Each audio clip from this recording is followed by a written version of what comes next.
One love, family, blessings and wholeness. What's up? Just Tree here. Hope you're having a beautiful day. Having a beautiful day, taking a walk in the hot ass desert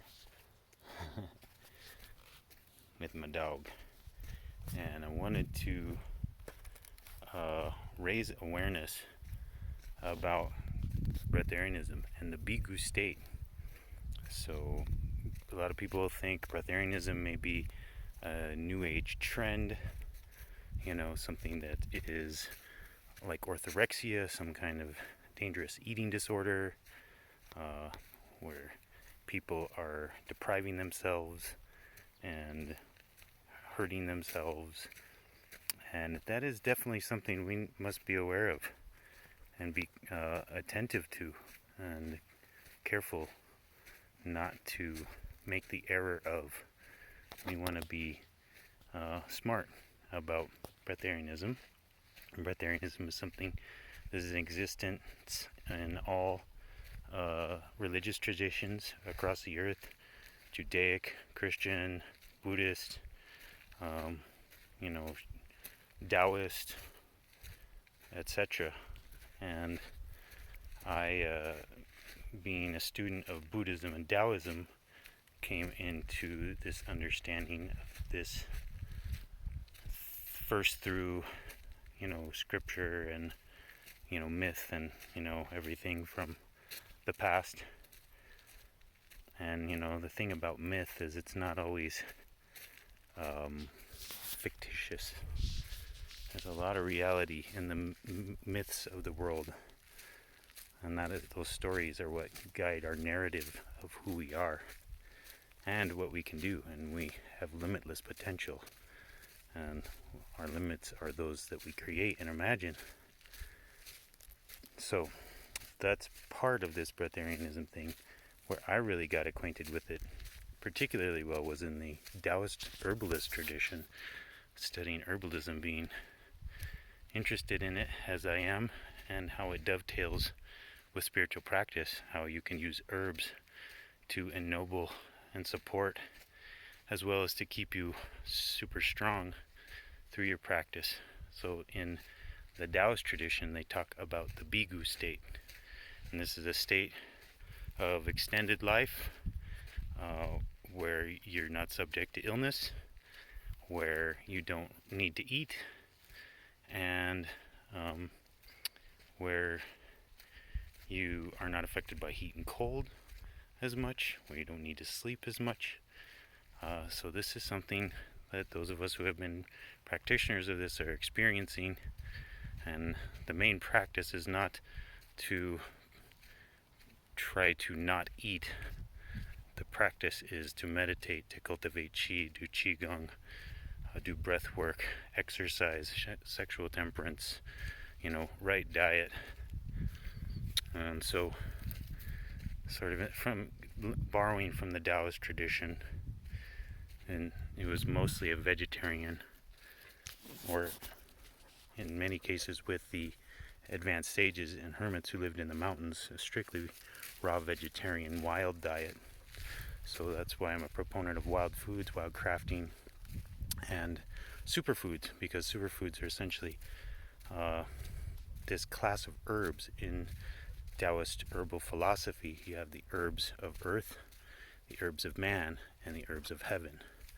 The herbs of earth are things like comfrey that are very great at knitting bones. You can use it temporarily, but if you use it too long, you'll develop kidney stones and different kinds of problems. Or another one might be, there's so many, like just spinach even.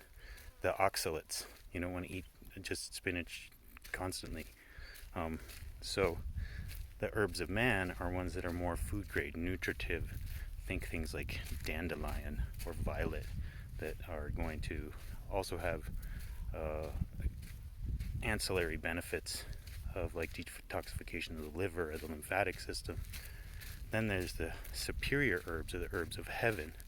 Those are ones that can be used as a food nutritively daily without contraindication, that have tonic or adaptogenic or immune modulating properties, so that they help your system become more adaptive, more able to deal with stresses.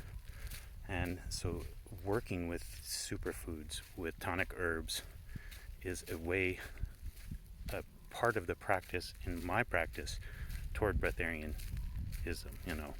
to be able to eventually release it. And that will be as my body shows me, not some predetermined date in my mind. It's something that you follow gently, the lead of your body. You may never get there, but the more you can lighten up, the more you can ennoble yourself with these things, and to refine your chi through study, through meditation, etc.